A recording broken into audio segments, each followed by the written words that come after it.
আসসালামু আলাইকুম। আমি Mohammad Abu Taher, B honours MA and BEd in English, সহকারী শিক্ষক ইংরেজি, বারাত বনোহরপুর মাধ্যমিক বিদ্যালয়। বন্ধুরা, আজকে আমি অন্য একটা কবিতা নিয়ে কথা বলবো। কবিতার নামটি হচ্ছে দ্য স্কুল বয়। লিখেছেন উইলিয়াম ব্লেক। ব্লেক জন্মগ্রহণ করেন নভেম্বর 28, 1757 সাল। Birth place kingdom of great Britain. মৃত্যুবরণ করেন অগাস্ট 12, 1827,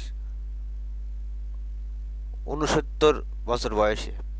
রেস্টিং প্লেস, তাকে সমাহিত করা হয় Bunhill Field, London, United Kingdom. Notable work, উল্লেখযোগ্য রচনা সমগ্র হচ্ছে song of innocence, of and of experience, the marriage of heaven and hell, the four Zoas, Jerusalem, Milton, etcetera. এই কবিতায় লাইন আছে 30টা। স্পাউস অর্থাৎ তার স্ত্রীর নাম ক্যাথরিন বাউসার। পেশায় তিনি ছিলেন কবি, painter, print maker. Genre poetry. Theme freedom of children. এই কবিতায় স্ট্যাঞ্জা রয়েছে 6টা। তো চলো বন্ধুরা, এখন কবিতাটা শুরু করি। I love to rise in a summer morn. আমি ভালোবাসি এক গ্রীষ্মের সকালে জেগে উঠতে। When the bird sing on the on every tree, যখন পাখিরা গান গায় প্রতিটি গাছে। The distant huntsman winds his horn, দূরের শিকারী তার শিঙ্গা বাজায়, তার বাঁশি বাজায়। And the skylark sings with me, এবং স্কাইলার্ক পাখি আমার সাথে গান করে। ওফ হোয়াট সুইট কোম্পানি, ওফ কি মধুর সঙ্গ। But to go to school in summer mourn, কিন্তু গ্রীষ্মের সকালে স্কুলে যাওয়া। ওহ ইট ড্রাইভস অল জয় অ্যাওয়ে, ওহ তা সব আনন্দ কেড়ে নেয়। আন্ডার এ ক্রুয়েল আই আউটওয়ার্ন, এক নিষ্ঠুর চোখের তত্ত্বাবধানে। The little once spend the day, ছোট্ট শিশুরা দিন কাটায়। ইন সাইং অ্যান্ড ডিজমে, নিঃশ্বাস ফেলে আর হতাশায়। Ah then at a times I dropping sit, আহ তখন মাঝে মাঝে আমি নুয়ে পড়ি। And spend many and anxious hour, এবং কাটাই বহু উদ্বিগ্ন মুহূর্ত। Nor in my books can I take delight, আমার বইতেও আর আনন্দ পায় না। নর সিট ইন লার্নিং স্পর, শিক্ষার ছায়াতলে বসে থাকতে ইচ্ছা করে না। Once through with the dreary shower, বিরক্তিকর বর্ষণে আমি ক্লান্ত হয়ে যাই।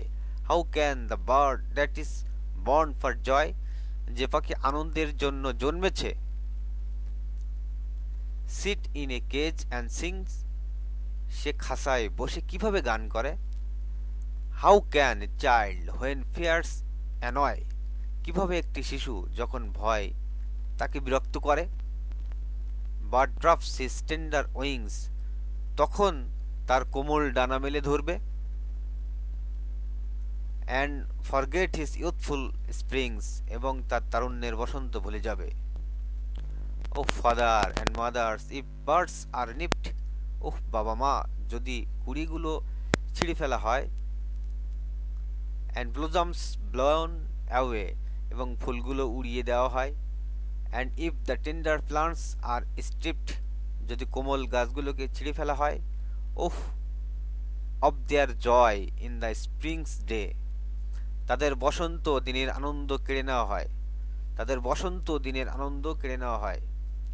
By sorrows and cares dismay, দুঃখ আর যত্নের কারণে। How shall the summer arise in joy, তাহলে গ্রীষ্ম কিভাবে আনন্দে উদ্ভাসিত হবে।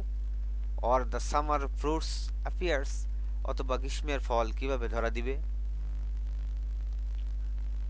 বন্ধুরা, এখন আমরা কবিতার সার কথাটা একটু বাংলায় ব্যাখ্যা করব।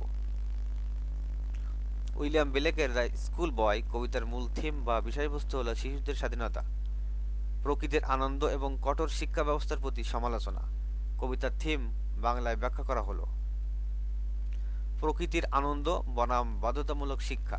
কবি প্রাকৃতিক পরিবেশের মুক্তি এবং আনন্দকে শিশুর জীবনের গুরুত্বপূর্ণ অংশ বলে মনে করেন। সকালে পাখির গান, প্রাকৃতিক সৌন্দর্য এবং মুক্ত বাতাসের মধ্যে শিশুদের বেড়ে ওঠা তাদের মানসিক ও শারীরিক বিকাশের জন্য অপরিহার্য। কিন্তু বাধ্যতামূলক স্কুলের কড়া নিয়ম শিশুদের এই প্রাকৃতিক আনন্দ থেকে বঞ্চিত করে। শিশুদের স্বাধীনতা ও সৃজনশীলতার দমন। কবিতায় শিশুদের এমন এক পাখির সঙ্গে তুলনা করা হয়েছে যাকে খাঁচায় বন্দি করা হয়েছে। কবি মনে করেন শিক্ষার কঠোর নিয়ম শিশুদের স্বাধীনতা কেড়ে নেয় এবং তাদের সৃজনশীলতা ও স্বাভাবিক বিকাশ বাধাগ্রস্ত করে। শিশুদের প্রতি ভালোবাসা ও যত্নের প্রয়োজন। কবিতায় বলা হয়েছে কুড়ি যদি ফোটার আগেই ছিঁড়ে ফেলা হয় তাহলে তা ফুল হয়ে উঠতে পারবে না। একইভাবে শিশুদের যদি তাদের শৈশবের আনন্দ থেকে বঞ্চিত করা হয় তাহলে তারা সুখী ও সৃষ্টিশীল ব্যক্তি হয়ে উঠতে পারবে না। সমালোচনা। নিষ্ঠুর শিক্ষা ব্যবস্থাকে সমালোচনা।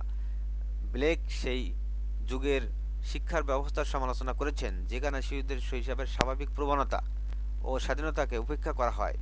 তিনি অভিভাবক ও সমাজের প্রতি আহ্বান জানান যেন তারা শিশুদের শৈশবের আনন্দ এবং সঠিক বিকাশ নিশ্চিত করে। দ্য স্কুল বয় কবিতার মাধ্যমে উইলিয়াম ব্লেক প্রকৃতির সঙ্গে সামঞ্জস্য রেখে শিশুদের বেড়ে ওঠার প্রয়োজনীয়তার উপর জোর দেন এবং কঠোর ও শুষ্ক শিক্ষা ব্যবস্থার পরিবর্তন চান। বন্ধুরা, আজকের কবিতাটা এ পর্যন্তই। দেখা হবে অন্য কোনো কবিতায়, অন্য কোনো ভিডিওতে। তো তোমরা এই কবিতাটা বোঝার জন্য ভালোভাবে বাংলাটা আবার পড়বে এবং শুনবে। তো ভালো থাকো সবাই।